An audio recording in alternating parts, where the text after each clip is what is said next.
Go and look at the grin. Routine has always been my sanctuary. Every morning, I take the same route to work, passing by a series of old building complexes that have probably been around since the early 1900s. There's a charm to them, but lately, something sinister has disrupted my morning ritual. About a month ago, as I walked past one of these buildings, I felt an overwhelming sense of being watched. Instinctively, I glanced up, and there it was. A distorted figure with a wide, unnerving grin peered down at me from a second-floor window. Its eyes were voids of darkness, and its smile seemed to stretch impossibly wide. The next day, the figure was back, but in a different window.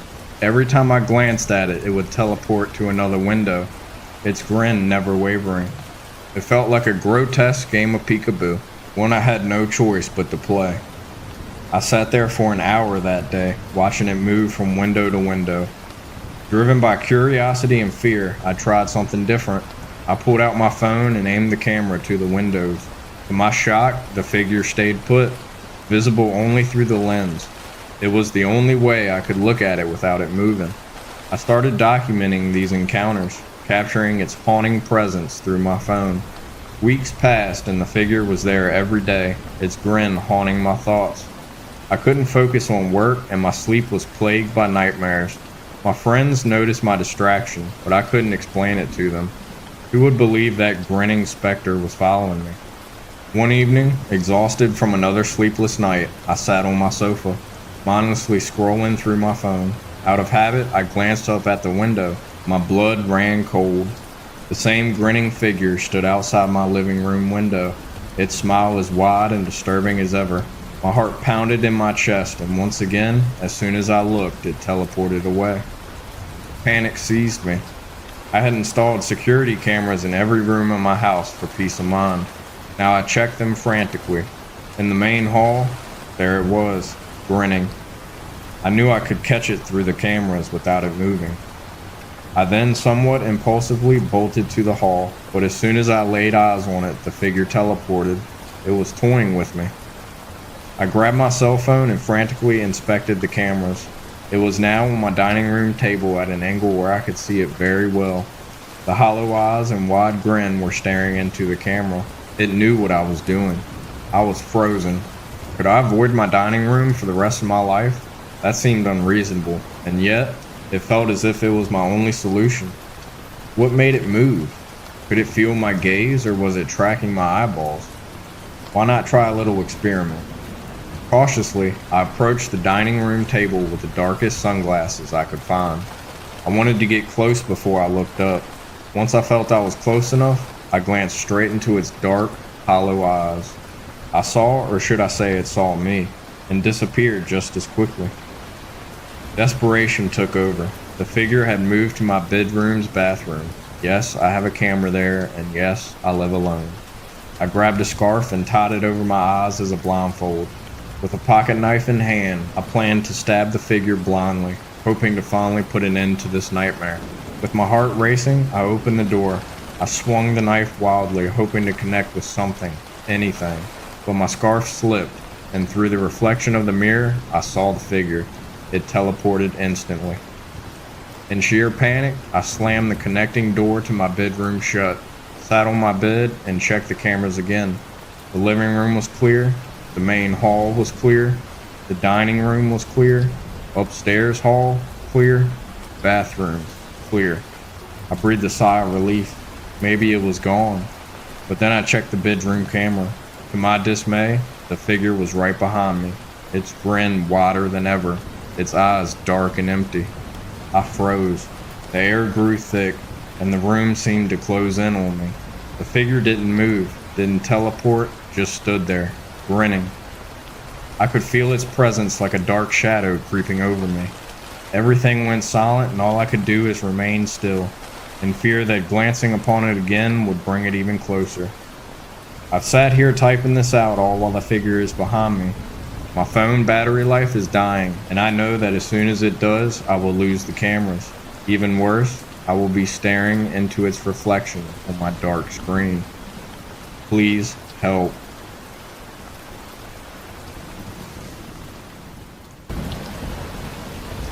My friend showed me this tour thing, and now he's missing.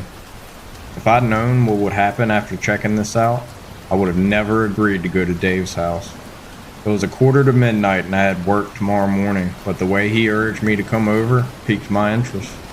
Alex, bro, I think I discovered the best thing ever. Come check this shit out. That was all it took. Okay, I know. It doesn't take much for me to get hooked on something. I jumped in the car and headed over to his house in the middle of the night.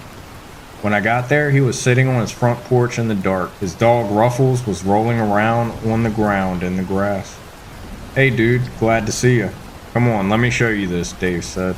I nodded and gave Ruffles a scratch or two behind the ears, then followed him. We went inside and he grabbed 2 cans of Miller Lite from the fridge, tossing one to me. I followed him into the computer room and we sat down at his desk. He unlocked the desktop and what I could see was normal at first. Recycle bin, Microsoft Edge, all the basic stuff that comes with a computer nowadays. But then I saw it, a little purple icon. Poor, I said aloud. Dave chuckled. Poor indeed, my friendo. He double-clicked the icon and we were greeted by a white web browser. It almost looked as if it was a cut and paste Chrome.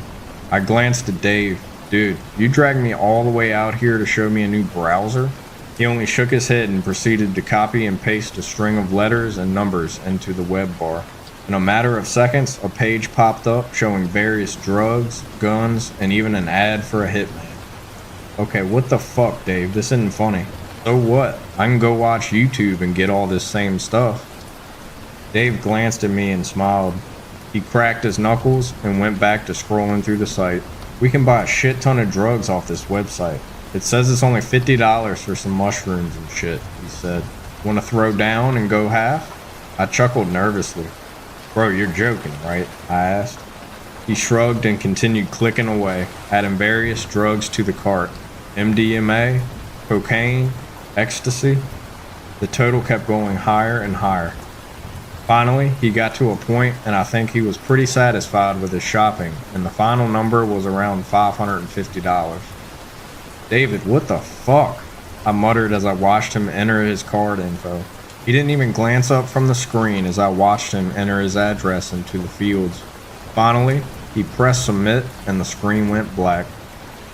We both sat and stared at our reflections in the darkness before it finally lit back up. We were looking at something or someone in a room. Text that looked like it was straight out of Cosmic Sand scrolled across the screen and said, "Thank you for your purchase. A representative will be with you soon." Dave looked at me. Well, that was simple. Now we wait. We're gonna get so fucked up at this party next weekend. I was pissed. He had me drive here to watch him buy drugs off the internet, per Dave's usual. I'm out, shithead, I scoffed. Thanks for wasting my night. See you in the office tomorrow. With that, I got up and left. The drive home was quiet and I didn't get any apologizes from Dave. No text, no call. I set my alarm for 6 a.m. and at some point I fell asleep. I got to work at 7:48 a.m., 12 minutes before I was supposed to clock in. I grabbed my morning coffee and sat at my desk and logged into our chat service. Okay, Martha, here. Kyle, here. Brian, here, unfortunately. Dave. Where the hell is he? I couldn't find him anywhere in the one-line menu. Oh well, he's probably running late again because he drank too much last night. I can't wait to tell him he ordered $500 worth of drugs that he probably won't ever see. The day went by as normal except no Dave. He never called, never texted me, or anyone for that matter. When I got off work, I headed over to his place immediately. It was a 45-minute drive from our office to his house. I never did this unless I was worried about him. When I pulled into Dave's driveway, I knew something was wrong right away. It was 8:22 p.m. He should be home, especially considering he didn't come to work today. The lights were off and his dog was nowhere to be seen. Ruffles was normally in the yard on a stake every night, and where was his car? My stomach tightened and I got out of my car. I pulled my phone out and dialed Dave's number. It rang once, twice, 3 times. The number you are trying to reach has been disconnected. Please redial and try again. What? How could that even be possible? He just got that damn phone. I walked up to his front door and peeked inside. The house was pitch black. I couldn't see anything aside from some old bread he'd left sitting out on the kitchen table. I was about to knock when I realized the front door was unlocked. I turned the handle and the door creaked open. I stepped inside and gently called out, "Hey Dave, it's Alex. Just doing a little wellness check, bro." No answer. "Ruffles? Ruffles? Come here, boy," I called out. Nothing. No collar clanging around, no claws on tile. But the smell, my God.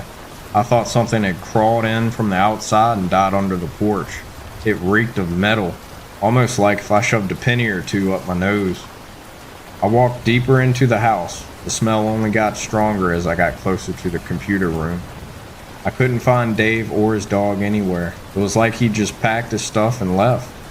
I finally approached the computer room and grabbed the doorknob. At this point, I was overwhelmed by this metallic sewage stench. My stomach knotted, and I felt my lunch from earlier start boiling. I turned the knob, and my jaw dropped. Hanging from the ceiling was Ruffles. He was cut vertically from his tail all the way to his neck. There was a pool of blood below him, and a piece of paper was sitting neatly folded on the desk. I gagged. This couldn't be happening. This wasn't real. I staggered over to the note and picked it up. Scrawled in the worst handwriting I think I've ever read was one line: "You shouldn't have came here." I didn't know what else to do. Sometimes when I have these moments, I can just call a friend. Sometimes I can drown myself in a bottle of Jack. But this was something I had to handle on my own. Alex wasn't around to save me this time. They already got Ruffles. What do I do now that my life is over?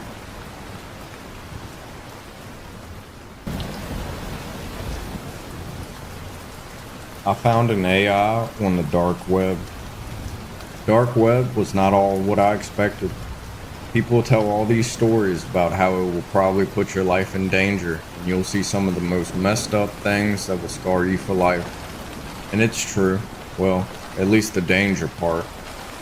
After downloading Tor, a VPN that allows you to safely browse the dark web, I started clicking through links. I had only done this since I was bored out of my mind, but now I know that it was not worth it. Most of the links I clicked on actually led to nothing. Eventually, I got connected to a chat room. "Hey, I got something that you'll really be interested in. Click the link below and it'll take you to it." Those were the words that popped up on my screen. I knew it was a bad idea to click on the link, but I was also curious to see what it would lead to. "Please, man, just click the link. It takes 2 seconds. Please, just click on it." By then, I was a little suspicious, not wanting my computer to have any viruses. "My God, just click on the link. I'll give you $10,000. That confirmed that this thing was a scam. I was about to close the tab when I got a notification on my phone. I had received $10,000. It didn't say how I got it, and it didn't have any apps for transferring money. I assumed it was just a glitch, so I checked my bank account. To my astonishment, I actually had just gotten $10,000. There, I sent it. Now just click on the link. I didn't know what was going on, but this guy seemed desperate for me to click on this link. I don't know why, but I clicked it. I was met with a blank screen. That's it. Just blank, filling the entire screen. This had to be some kind of prank. I checked my bank account again, and the money was still there. Why did someone send me so much money just for that? It was 11:30 by that point, and I had already been browsing for an hour, so I turned my laptop off and went to sleep. "Good morning, James. How are you?" I awoke to those words seemingly coming from the kitchen.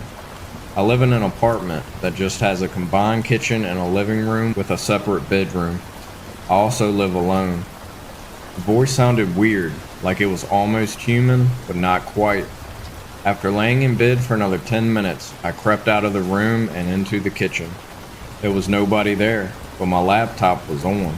I could have sworn I turned it off the night before, but I tend to be forgetful, so it's not unlikely that I just forgot to. "Good morning, James. How are you?" The voice was coming from my computer. and I noticed that it was back at that blank screen from the night before. "You can answer me.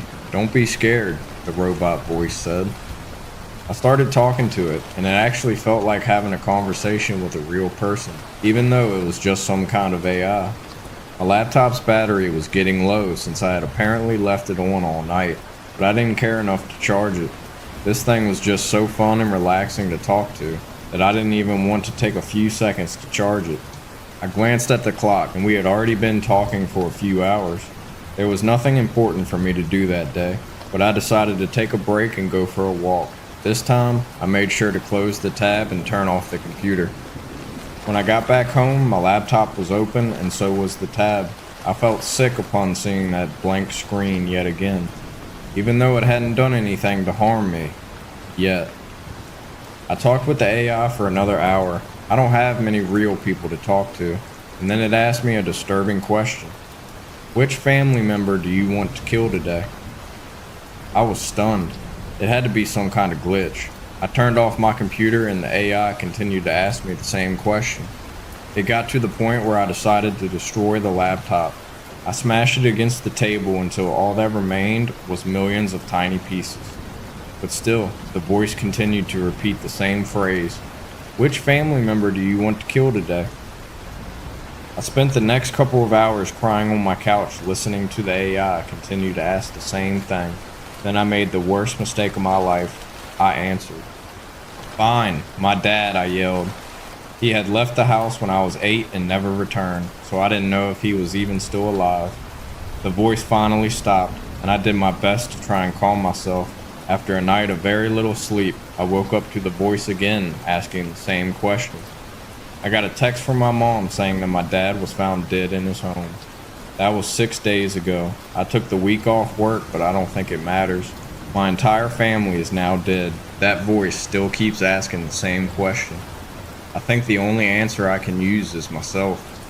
After thinking about it for a bit, I remembered how desperate the guy in the chat room had seemed. Maybe the same thing had happened to him, and the only way he could save himself was by sending the link to somebody else. So please, spare my life and just click on the link.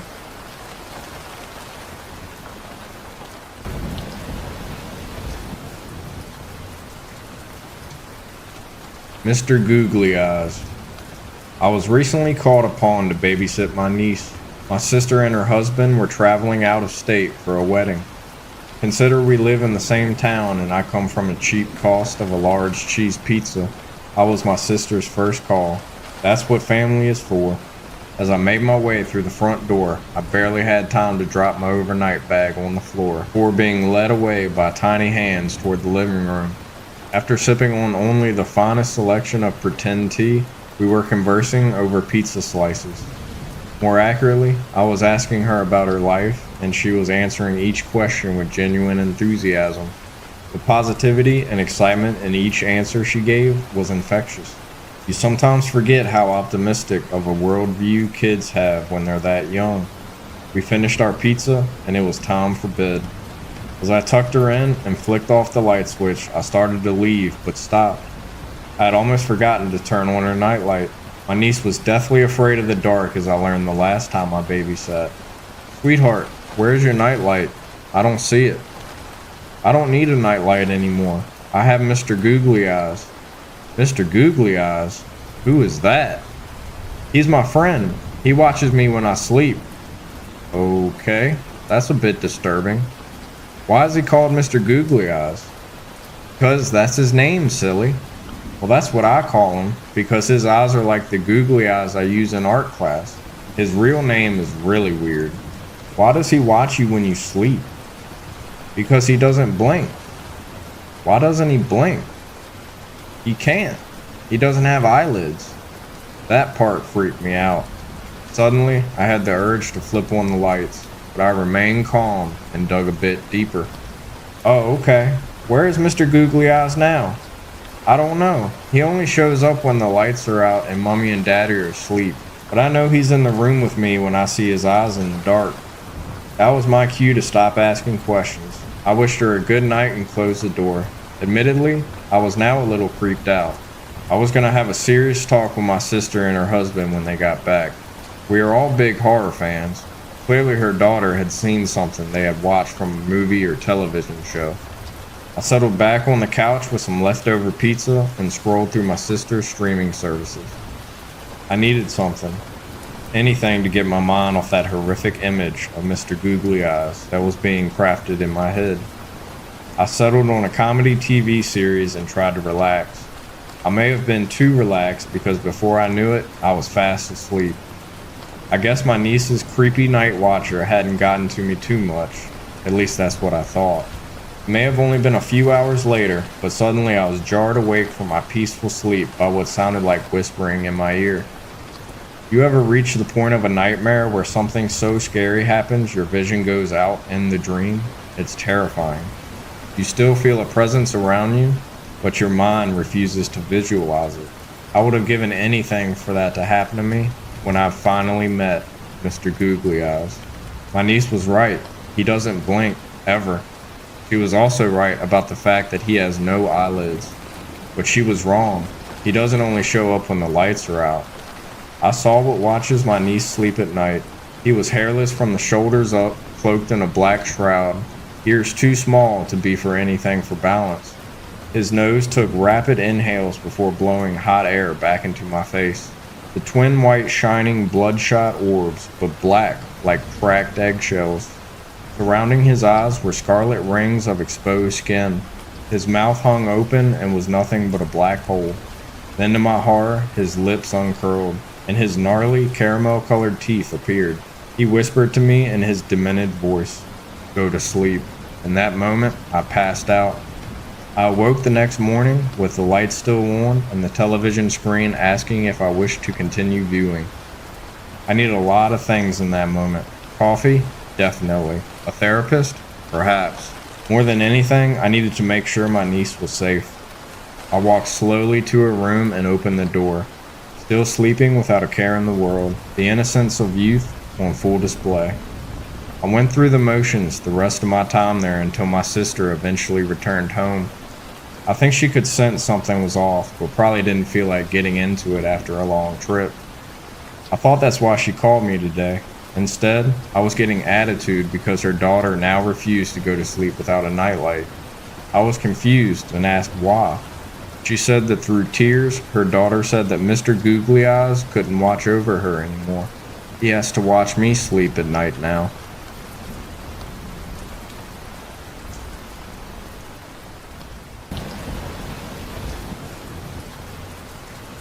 I had to break up with my boyfriend on Christmas Eve. I'm sure you'll agree when you hear the story. That Christmas Eve, I was excited to visit my new boyfriend Jack's parents. I had grown attached to Jack in the few months we had been dating, and his parents, whom I've met once before, seemed gentle, kind, somewhat sad from the tragedy of losing their other child, a daughter, a few years ago to cancer. But perhaps I only thought this because Jack had mentioned his deceased sister a few times in passing. Jack had bought me a new dress for Christmas. Odd, I thought. But then perhaps I had watched Vertigo too many times and saw too much about gender and feminism online. It was beautiful, with an unusual dark green and red pattern which perfectly brought out the highlights of my chestnut hair. Jack's eyes lit up when he saw me twirling around in it, and he said he couldn't wait for his parents to see me. We entered the suburban home, and Jack helped me take off my winter coat while his parents made polite noises at us, which were cut short when they laid eyes on me. His mother's eyes welled up, and clapping her hand to her mouth, she left the hallway. I looked up at Jack. He was smiling. "Mom," he called. His father frowned, but then remembered his manners and turned to me. "Come inside, my dear. You should have a drink now that you are here. Did Jack never tell you?" His voice trailed off. I followed his dad into the brightly lit living room, and suddenly I understood. Hanging on the wall was a full-length photo portrait of a young woman with Jack's features and rich chestnut hair, wearing the same beautiful red and green dress I had on. I turned to Jack angrily. How could he play such a mean trick on us, on me, on his parents? But when I saw his face, my anger turned to fear at the fixed look on his face. He came up to me and took my hands, looking deeply in my eyes. "Please, sweetheart, don't be mad. They're always so sad at Christmas, always going on and on about Lucy. She was their favorite, you know.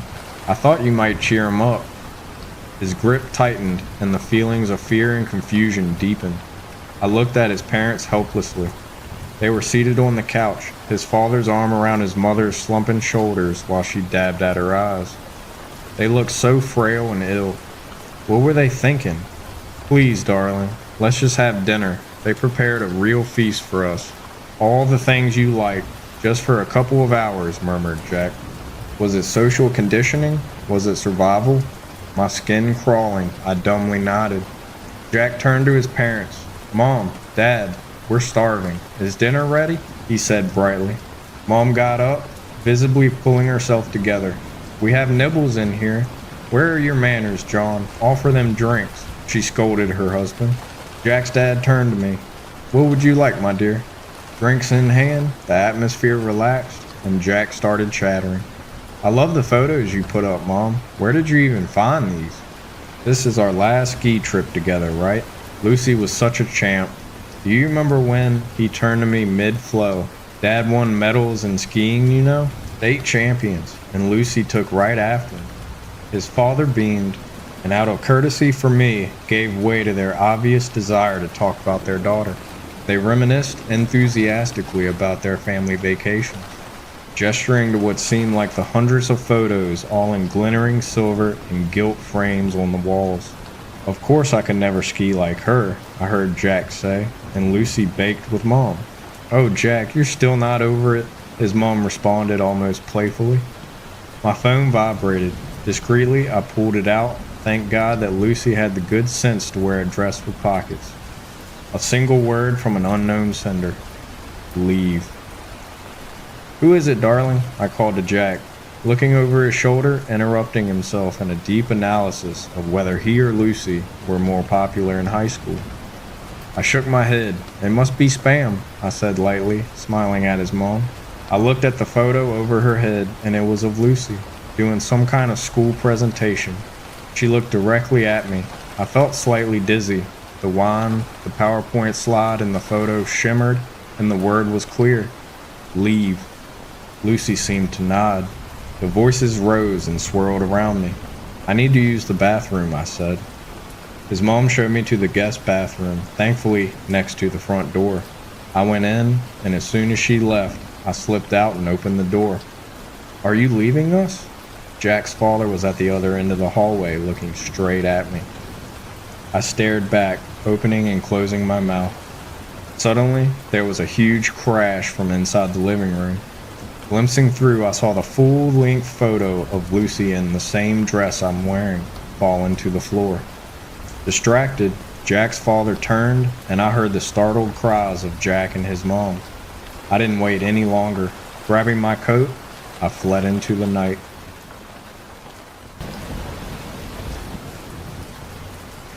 I got too comfortable on the dark web, a story that changed my life. Browsing the dark web is simple. Download the Tor browser and do as you please, which is what I did. I was with my friend at the time, and that's where you become reckless. We were up late that night, past midnight, and we were watching scary dark web experiences on YouTube. Little did we know, this led us to a horrific experience, one we will never forget. "Damn, this shit's creepy," Daniel said. "Well, you know what this means. We're gonna try it for ourselves," I stated. What a bad decision looking back. What a bad decision indeed. I proceeded to download Tor. A 5-minute wait, and it was downloaded and we were set to go. Instantly I searched dark web red rooms, but nothing too bad came up. I continued to do this for the next few weeks. Nothing strange except gore and porn, which was nothing compared to the terrors we heard about on YouTube. And so I dug deeper and deeper into this hidden side of the internet. Each time I exceeded, I became more confident. Now moving on to the night of the incident. I was at a sleepover with my friend Daniel. Remember him from the start? And so we searched dark web chat sites, and there we found it. Chat for free, online deep web chatting site. And so I said, great, let's take a look at this then. Big mistake. Daniel was weary before we clicked on it, and I don't blame him now that I'm looking back. But I was overconfident. The reason for me being like that was because during my time on the darker side of the internet, I didn't see anything bad. "Are you sure that it's safe, Mike?" I replied with. "Yeah, totally. What's the worst that could happen?" And I clicked. Bang! I was hit with several pop-up ads instantly, and my computer started running slow. But my computer was pretty old, so I thought, what's the worst that could happen? Once I had cleared all the stupid ads, I met a page saying, "Welcome to chat for free. Click start when you're ready." The loading circle on the screen lasted for quite a while until we met our first user. "You and Sam both like hockey" was written at the top. Our camera was on, but Sam's was not. All we could see was a blank screen, so we skipped off of him. But you need to remember his username, Sam the Man 666, and we'll get to that later. On our chat for free website, we met a couple of douches like usual, and a lot of blank screens. Our second time with Sam the Man 666 concluded of an empty room. His camera was on, but no one was there. Then in the chat box it said, "Sam is typing." "Hey," showed up in the chat box. "What should I say, Dan?" I exclaimed. Dan seemed to be shaking quite a bit. He seemed in no mood to answer my question.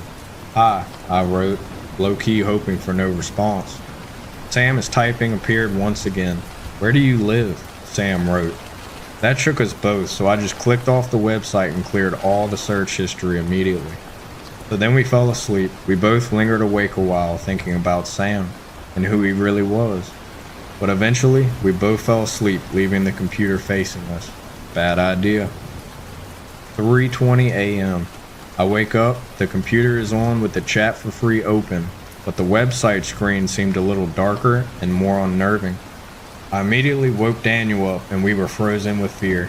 As I slowly get closer to the computer, I see that we were in a chat with Sam the Man 666, but his face cam as well. Strange. His face cam was us, sitting in the chair, but it wasn't us. His face cam showed us both smiling, but I did not remember Dan smiling, or me. A deeper male voice spoke out, 12 Howell Lane, and I don't want to state the country. We were more paralyzed than ever, sitting and trembling in fear. I didn't have the power in me to do anything about it. It was like a nightmare, but sadly, it wasn't. It showed a shadow of a man behind us. I'd have to say plus 6 foot for sure, but I can't quite remember. As the man gradually came closer behind us in his face cam, a weapon became visible. As he got closer with his weapon raised, as me and Dan sat smiling still, that smile was like something I've never seen before. The man swung the weapon at my neck, chopping it away. It was absolutely horrific. I felt like throwing up. The adrenaline made me spring up and snap the computer in half. I was that adrenaline filled that it broke like butter. My heart racing, I put my hand on my head in fear. Dan was pale white and still like a corpse. I proceeded to stomp on the computer until it was completely into bits. I started crying, and do you blame me? Still to this day, I dread thinking about anything on the deep web, especially that incident. Just a reminder that this was 3 years ago and me and Dan haven't spoken about 6 months or so because of COVID, but we rarely talk about the incident anymore. I have no plausible explanation for what happened with the face cam and all that, but I'd like to forget about it now. One thing I have learned from this is never go on the dark web. You don't know who is watching you. I got paid to explore abandoned locations for a travel magazine. So let me give you a little background before I dive into this shit show. A couple years ago, I got into urban exploration. A few buddies and I would explore the Twin Cities area for anything and everything abandoned. The sketchier, the better. Gray Cloud Island, old breweries, rundown factories, drain tunnels beneath cities, and old farmhouses. I loved seeing the way time reaches its fingers around creation after man had left. It was a fun weekend hobby, despite a run-in or two with squatters. I began running a blog with photographs and details about my adventures. It got a pretty sizable following. It wasn't long before I got an email from what appeared to be a small monthly magazine that wanted me to do a section on urban exploration. They gave a phone number and asked me to call them, as they'd love to have my work. They offered to negotiate a rate for my exploration. The magazine was called Gatherings. Looked legitimate, though I've never heard of it. The magazine seemed to revolve around travel, I think, but there didn't seem to be any overall theme to it. Loving the idea of getting paid to do my hobby, I gave them a call. Hello? There was nothing for a few seconds before the lady responded. Gatherings Magazine, how may I help you? I told them why I called and she responded. Oh, perfect. We'd love to have you run an Urbex section on our page. All you'd have to do is find 1 or 2 spots a month. With that, we'd want lots of photos of the spot itself and the surrounding area, details on the place, and either an address or a location of the spot. On top of that, feel free to write about your experience at the spot. I asked them if they wanted a specific type of building or farmhouse, etc. The lady said anything. It can be an old factory or a small house in a suburb, as long as it's been abandoned for a while. Alright, seems pretty cool, I thought. I didn't know how I felt about giving so many details about spots I found, since that's a prime way to get a spot noticed and closed off. What's your offer for a rate? I asked. She promptly replied, $5,000 per location. Shit. There's no way she was serious. What? I replied. Send us the location and you'll receive your payment in the mail for each location. Fuck it, I thought. I'm in. Wonderful. Whenever you're ready, just send in your first spot and you'll be getting paid.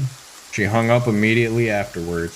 Well, find a spot, get the details, photos, send it in. The next weekend, I went to a small farmhouse I had found before, but never blogged about it. It was about a mile down a dirt road. I'm not going to give any details here, but it was somewhere several miles north of White Bear Lake. Got the photos, exact location, and some descriptions. I sent it by email and received no reply. I was kind of disappointed, figuring I probably fell for some kind of scam. However, a few days later, I went to get my mail and found an envelope with the Gatherings logo on it. I opened it, and there it was, $5,000 in cash. I'm pretty sure I pooped a little when I saw that cash. A small note inside read, "Thank you for your first submission. We were grateful to receive it. This gift is the first of many in our partnership. With regards, Gathering Magazine." I immediately planned my next trip. I was going to hit some tunnels under Minneapolis that I blogged about before. However, more extensively. I did the same thing and sent it in. A few days later in the mail, I received an envelope with my cash. There was another note though, which read, "Thank you for your submission. However, we would like to clarify that you are under no circumstances to submit to us any locations which you have previously made public. We apologize for not clarifying this. With regards, Gathering Magazine." Well, that was odd. I guess they want originality. The note had a weird hostile vibe to it and lacked the watermark that the other note had. Well, I still got my $5,000 and I'm getting more. I had to travel further out to get new spots, but every weekend I was out after it. The farther out of my way I had to go, the more I was paid. I also noticed the more remote location, the more I was paid. But the money generally say between $5,000 to $7,000 per location. This went on for a few months before I decided to take a break. I emailed letting them know I was going to slow down for a little, and they had no issues with it. About a month later, a buddy of mine wanted to get into my little hobby. I decided to take him to that little farmhouse from my first submission. We went out on a Saturday morning together. We parked along down the road and walked to the farmhouse. It looked small from the outside and its paint was worn to brown. It's hard to notice if you're not looking for it. Inside it is empty, except for a cellar door which leads to a quite sizable basement. In the basement there are a few closets and some tables. I'm pretty sure they're all closets. All but one of the doors was locked shut with an old rusted lock. The one unlocked door was an empty closet. We approached the barn and the first thing my buddy noticed was a smell. He mentioned it and I noticed it too. It smelled like a mixture of burnt skunk hair or weed. I guess this could be a pretty dope smoke spot if it wasn't so sketchy. At the entrance was, well, a skunk. It reeked. I poked it aside with a stick and we entered the barn. The smell grew stronger. We both looked at each other. He asked me if it had smelled like this the last time. Hell no, I said. He walked around for a bit, getting up on the storage ledge and finding some old action figures. They were pretty retro, kinda cool. However, I didn't remember them from before. We decided to enter the cellar. We opened the door and entered the unlit area. I worked my flashlight out of my backpack. I finally flipped the switch, lighting up the cellar. Blood and shit was smeared across every wall. Drawings were on the floor in odd shapes and numerals. Melted candle wax stained the ground. In the center was what I assumed to be a pile of shit covered in piss, and who else knows what other bodily fluid. The smell punched me in the face and stung my nostrils. It was putrid and sour. In my disorientation, I tried to run backwards to get out, and I tripped. Panicking, I turned towards the door and tried the doorknob, which was difficult to turn. It finally clicked, and I felt the door push me backwards. I fell on my ass as I watched, which had to be 4 or 5 bodies from what was confirmed to be another closet. I just stared for what felt like a minute. I remember they were all adult bodies, but for one, clearly a child. There was one who fell forward almost on me. His chest was opened up, cut down to just above his pelvis. It almost looked surgical, in contrast to the blood and shit smeared walls. I gathered myself and noticed my buddy was already out of the room. I got the fuck out and saw him outside. I just sort of looked at him and said, "What the fuck?" We really didn't talk the rest of the day. I don't know if he thought that I did that on purpose, but he was visibly shaken. I was too. I was hesitant to call the police, and what the hell are they gonna think about me? But before I could, there was a note in my mail. We respectfully ask that under no circumstances do you return to any locations you have submitted to us. We apologize for the inconvenience. The police have been noticed. I think I'm done submitting, and I think I'm going back to the second location I submitted. I don't think the spots I'm providing are just for a cool magazine section.